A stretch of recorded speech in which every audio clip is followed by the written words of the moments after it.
और इस बीच महाराष्ट्र की सियासत से बहुत बड़ी खबर आ रही है। महाराष्ट्र की सरकार में अजीत पवार शामिल हो सकते हैं। बहुत बड़ी खबर महाराष्ट्र की राजनीति से।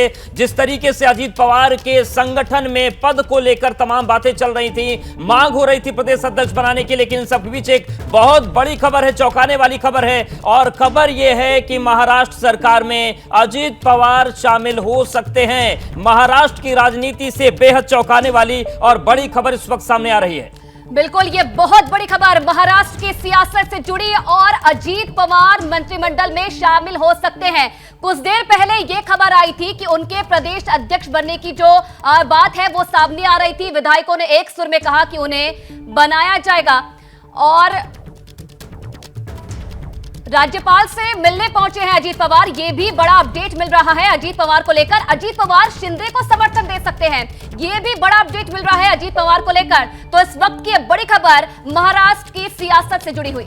तो देखिए, तस्वीर आपको हम दिखाएंगे, लेकिन आपको बता दें खबर मिल रही है कि राज्यपाल से मिलने के लिए पहुंचे हैं और शिंदे को समर्थन दे सकते हैं। और ये तस्वीर अगर बनती है तो ये तस्वीर नई नहीं होगी, क्योंकि देवेंद्र फडणवीस के साथ किस तरीके से सुबह 5 बजे उप मुख्यमंत्री पद की शपथ अजीत पवार ने ली थी, वो तस्वीरें सभी को याद हैं। और जिस तरीके से सुप्रिया सुले को कार्यकारी अध्यक्ष बनाया गया है एनसीपी का, उसके बाद भी जो विरासत की जंग होती है, उन सब के बीच ये तमाम चर्चाएं चल रही थी। लेकिन बड़ी खबर यह है कि जो शिंदे सरकार है उसको समर्थन दे सकते हैं अजीत पवार, क्योंकि लगातार एनसीपी में पद को लेकर तमाम बातें उठ रही थी। प्रदेश अध्यक्ष पद की मांग हुई थी, जो अजीत पवार के समर्थक विधायक हैं। लेकिन उन तमाम बनती और बिगड़ती बातों के बीच राज्यपाल से मिलने के लिए पहुंचे हैं अजीत पवार। और माना जा रहा है, यह जानकारी मिल रही है, खबर आ रही है कि शिंदे सरकार को समर्थन भी दे सकते हैं अजीत पवार। तो महाराष्ट्र की सियासत में एक बड़ी खबर है। महाविकास गाड़ी में बड़ी फूट की खबर आ रही है और बड़ी हलचल के बीच यह खबर भी आ रही है कि शिंदे सरकार में अजीत पवार शामिल हो सकते हैं। तो एनसीपी की बात करें या फिर महाविकास अघाड़ी की बात करें, एक बड़ी फूट की खबर सामने आ रही है। और राज्यपाल से मुलाकात के बाद क्या चीजें निकलकर सामने आती हैं, उस पर निगाहें बनी हुई है। लेकिन महाराष्ट्र की जो इस वक्त राजनीति है उसमें एक भूचाल लाने वाली खबर है। और खबर यह है कि अजीत पवार राज्यपाल से मिलने के लिए पहुंचे हैं और माना जा रहा है कि शिंदे सरकार में अजीत पवार शामिल हो सकते हैं। बिल्कुल, तो अजीत पवार विधायकों के साथ राजभवन पहुंचे हैं, ये भी बड़ी जानकारी मिल रही है। देखिए, कहीं ना कहीं मंत्रिमंडल विस्तार को लेकर आज एक बड़ी बैठक होने वाली थी जिसमें तमाम बदलाव किए जा सकते थे, ये भी जानकारी मिल रही है। और अब ये जानकारी मिल रही है कि अजीत पवार को शामिल किया जा सकता है। रौनक फिलहाल हमारे साथ जुड़े हुए हैं इस खबर पर और ज्यादा जानकारी देंगे। रौनक, फिलहाल इस वक्त क्या चल रहा है? ये जानकारी मिल रही है कि अजीत पवार को शामिल किया जा सकता है शिंदे सरकार में।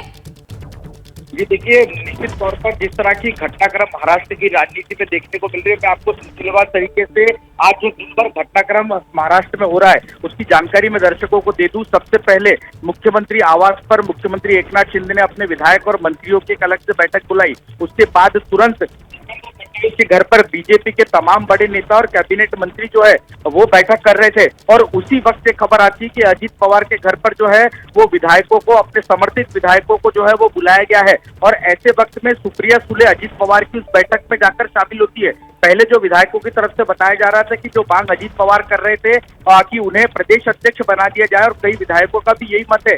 उसके बाद शरद पवार ने पुणे में प्रेस कॉन्फ्रेंस की। उन्होंने कहा कि इस बारे में का फैसला जो है तुरंत नहीं लिया जा सकता, 6 जुलाई को इसको लेकर जो है वो फैसला लेंगे। और अब जो अजीत पवार के समर्थित विधायक है वो राजभवन की तरफ पहुंच चुके हैं। और हमें जो सूत्र बता रहे हैं उसके मुताबिक हो सकता है कि अजीत पवार जो है वो एकनाथ शिंदे की सरकार को अपना समर्थन जो है इन विधायकों के साथ का एक लेटर जो है वो राज्यपाल को सौंप सकते हैं। एक बड़ी डेवलपमेंट जो है, बड़ी फूट अगर ऐसा होता है, तो बड़ी फूट जो है वो एनसीपी में देखने को मिलेगी। पहले ही शिवसेना और उद्धव ठाकरे को बड़ा झटका जो है 1 साल पहले दिया जा चुका है। 30 तारीख को इस सरकार को 1 साल बिल्कुल रौनक, लेकिन क्या इस तरीके के संकेत पहले से मिलने लगे थे? क्योंकि जब उत्तरदायित्व की बात आई थी तो सुप्रिया सुले को कार्यकारी अध्यक्ष बनाया था, जो पद एनसीपी में था ही नहीं। उसके बाद अभी कुछ दिन पहले शरद पवार ने एक मंच से सार्वजनिक तौर से सुप्रिया सुले की तारीफ की थी। उन्होंने कहा कि वो विरासत से नहीं बल्कि अपने दम पर 3 बार की सांसद बनी है और उनकी राजनीति अपने दम पर चल रही। क्या ये तमाम बातें अजीत पवार को संकेत दे रही थी शरद पवार की कि जो ये लड़ाई है उसमें स्पष्टता है कि अगली जो पार्टी की नायक होंगी सुप्रिया सुले होंगी और ये लड़ाई अब आगे बढ़ रही है? देखिए, मुख्य तौर पर मैं आपको बता दूं कि अजीत पवार जिस तरह की राजनीति करते हैं, अजीत पवार हमेशा से ही उनका फोकस महाराष्ट्र की राजनीति में रहा है। सुप्रिया सुले को उन्होंने राष्ट्र की राजनीति में काम करने का मौका दिया और उनको इस बारे में किसी तरह की कोई शिकायत नहीं है और उन्हें सुप्रिया सुले को जिस तरह से पार्टी का कार्यकारी अध्यक्ष बनाया गया, वो भी अजीत पवार के कहने पर और उनकी सहमति के बाद ये फैसला शरद पवार ने लिया है। लेकिन सबसे बड़ा सवाल ये है कि महाराष्ट्र में अजीत पवार की अगर बात नहीं सुनी जा रही है तो ये एक बड़ा सवाल जो है वो अजीत पवार की राजनीति को लेकर शरद पवार खड़ा कर रहे हैं। और इसीलिए बगावती सुर तो लगातार अजीत पवार के देखने को मिल रहे थे जब से उन्होंने देवेंद्र फडणवीस के साथ शपथ ली है, या फिर एकनाथ शिंदे और फडणवीस जब साथ में आए उस वक्त ये कयास लगाए जा रहे थे कि अजीत पवार की इच्छा है कि वो बीजेपी के साथ सरकार बनाए, क्योंकि केंद्र में बीजेपी की सरकार है। लिहाजा अगर महाराष्ट्र में केंद्र सरकार का बड़ा फंड चाहिए तो और डेवलपमेंट के काम करने हैं तो केंद्र सरकार का सपोर्ट जरूरी होता है। ऐसे में ये तो कई दिनों से इस बात की अटकलें थी, लेकिन पिछले दिनों जिस तरह से शरद पवार ने पहले अध्यक्ष बिल्कुल रौनक, आप बने रहिए हमारे साथ, तस्वीरें भी अपने दर्शकों को दिखाएंगे कि किस तरीके से देखे वहां पर हलचल मची हुई है। और माना यह जा रहा है कि 25 से ज्यादा विधायक अजीत पवार के पास इस वक्त मौजूद हैं, राजभवन में पहुंचे हैं और यह भी कहा जा रहा है कि बीजेपी के कई बड़े नेता भी इस वक्त वहां पर मौजूद हैं और यह भी माना जा रहा है कि अजीत पवार मंत्रिमंडल में शामिल हो सकते हैं शिंदे सरकार की। तो इस वक्त की बड़ी खबर, बैठकों का दौर सुबह से लगातार जारी था, जहां पर यह खबर आ रही थी कि एनसीपी का प्रदेश अध्यक्ष बनना चाहते हैं। और राजभवन से राजेश त्रिपाठी हमारे साथ जुड़ रहे हैं इस वक्त। राजेश, क्या मौके पर चल रहा है राजभवन में इस वक्त और कौन कौन से नेता वहां पर पहुंचे हैं? ये माना जा रहा है कि बीजेपी के भी कई बड़े नेता वहां पर हैं।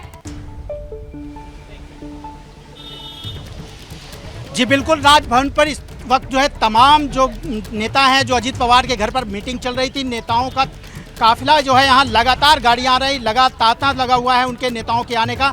अजीत पवार खुद यहाँ पर पहुँच चुके हैं, बीजेपी के जो नेता है सुधीर मुनगंटीवार वो यहाँ पर पहुँचे हुए हैं।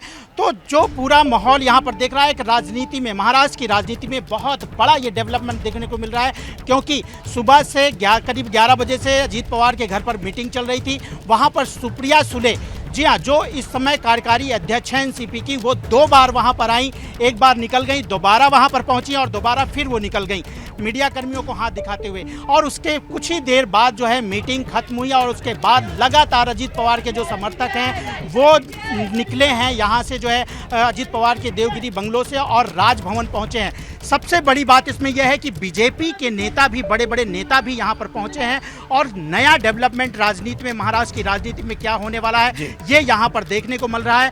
राजभवन में पूरी जो है गहमा गहमी हो गई है और यहाँ पर क्या माहौल होने वाला है, क्या राजनीति में बदलाव होने वाला है, ये महाराष्ट्र की राजनीति में एक भूकंप आ गया है। पुणे में शरद पवार ने प्रेस कॉन्फ्रेंस किया और उन्होंने वहाँ पर ये कहा कि जो मीटिंग चल रही है अजीत पवार के घर पर उसके बारे में मुझे नहीं पता, लेकिन जो भी फैसला होगा 6 जुलाई को मीटिंग बुलाई गई है एनसीपी के तमाम नेताओं की, उसमें लिया जाएगा। लेकिन जैसे ही शरद पवार की ये प्रेस कॉन्फ्रेंस खत्म हुई उसके बाद तुरंत अजीत पवार की मीटिंग खत्म हुई और फिर लगातार जो है उनके समर्थक और अजीत पवार खुद यहाँ पर राजभवन हमारे साथ और पूरा राजभवन। महेश तपासी जी, एनसीपी नेता जुड़ गए हैं। महेश जी, ये जो पूरा घटनाक्रम चल रहा है, अजीत पवार राजभवन पहुंचे हैं, क्या चल रहा है एनसीपी के भीतर, कौन सा पावर गेम चल रहा है इस वक्त? देखिए, ऑपरेशन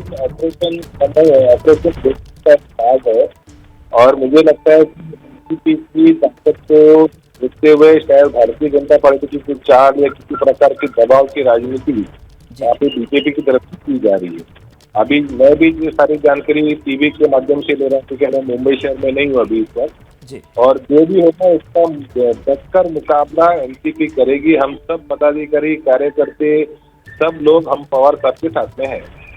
जी, तो अब क्या महेश जी आप ये कहना चाह रहे हैं कि अजीत पवार कौन दबाव में, किसके दबाव में कौन है? क्योंकि अजीत पवार जी तो बड़े नेता हैं, वो किसी के दबाव में आ सकते हैं क्या?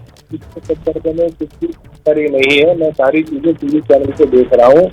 कल मैं शाम से मुंबई पहुंचूंगा, पवार साहब का कल दौरा है सतारा डिस्ट्रिक्ट में, इसके लिए मैं यहाँ पे आया हूँ, लेकिन पूरी पार्टी पवार साहब के पीछे खड़ी रहेगी। बिल्कुल आप खड़े रहेंगे। और देखिए, इस बीच एक और बड़ी खबर है, नेता विपक्ष पद से इस्तीफा देंगे अजीत पवार। तो ये बड़ी खबर आ रही है महाराष्ट्र की राजनीति से, बड़ा अपडेट है, दे सकते हैं नेता विपक्ष पद से इस्तीफा दे सकते हैं अजीत पवार। राजभवन पहुंचे हैं, राज्यपाल रमेश बैस से मुलाकात हो रही है और यहां पर कुछ चीजें ऐसी हैं जो इन चीजों की तरफ इशारा इसलिए कर रही हैं कि अजीत पवार अपने सहयोगी विधायकों के साथ पहुंचे हैं, बीजेपी के भी वहां पर महत्वपूर्ण नेता मौजूद है। ऐसे में खबर यह आ रही है है कि अजीत पवार नेता विपक्ष पद से इस्तीफा दे सकते हैं। घर से राजभवन के लिए अजीत पवार निकल गए तो बड़ी तेजी से घटनाक्रम राजनीतिक तौर से बदल रहे हैं। जैसा कि हमारे सहयोगी ने बताया, 11 बजे से ही मीटिंग का दौर चल रहा था। सुप्रिया सुले जो कि कार्यकारी अध्यक्ष 2 बार अजीत पवार से मिलने के लिए पहुंची, लेकिन अब देखिए उन मुलाकातों के बीच से यह जानकारी निकलकर सामने आ रही है कि नेता विपक्ष पद से अजीत पवार इस्तीफा दे सकते हैं। बड़ी खबर,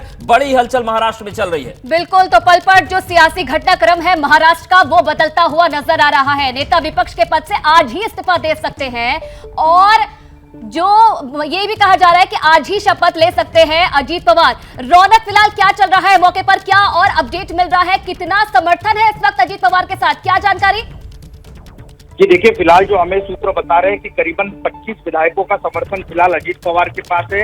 आज जो बैठक आनंद फानंद में बुलाई गई थी उसमें कई विधायक जो महाराष्ट्र के अलग अलग इलाकों में रहते हैं, तो कुछ विधायक जो है इस बैठक में नहीं पहुंच पाए थे, लेकिन वे भी अजीत पवार के साथ बताए जा रहे हैं। यानी कुल संख्या फिलहाल 25 बताई जा रही है जो अजीत पवार के समर्थन में है। इनमें बड़े नाम मैं आपको बता दूं कि दिलीप वळसे पाटिल पिछली महाविकास आघाड़ी सरकार में ये गृह मंत्री रह चुके हैं। इसके अलावा छगन भुजबल एक बड़ा नाम है। एनसीपी शरद पवार के साथ लंबे समय से छगन भुजबल ने काम किया है, वो अभी अजीत पवार के खेमे में दिखाई दे रहे हैं। इसके अलावा धनंजय मुंडे एक ऐसा नाम जो कि अजीत पवार के बेहद करीबी विधायकों में माना जाता है और बहुत अच्छा भाषण जो है, इससे पहले वो नेता विपक्ष के पद पे भी रह चुके हैं। लिहाजा ये ऐसे बड़े नाम है जो अभी अजीत पवार के खेमे में दिख रहे हैं। मैं आपको एक और बड़ी खबर दे देता हूँ कि मुख्यमंत्री एकनाथ शिंदे राजभवन की दिशा की तरफ निकले, यानी अब ये लगभग तय माना जा रहा है। एबीपी न्यूज पर दर्शकों को ये बता दें कि आज नेता विपक्ष पद का इस्तीफा देने के बाद आज ही ये तैयारी चल रही है कि अजीत पवार का शपथ ग्रहण जो है वो करा दिया जाए। एक बड़ी डेवलपमेंट जो है वो कुछ ही देर में यहाँ पर देखने को मिल सकती है। राजभवन से सीधी तस्वीरें जो है हम दर्शकों को दिखाई रहे हैं, लेकिन ये बिल्कुल ये बड़ी खबर आप रौनक दे रहे हैं कि मुख्यमंत्री एकनाथ शिंदे भी राजभवन की तरफ इस वक्त निकले हैं और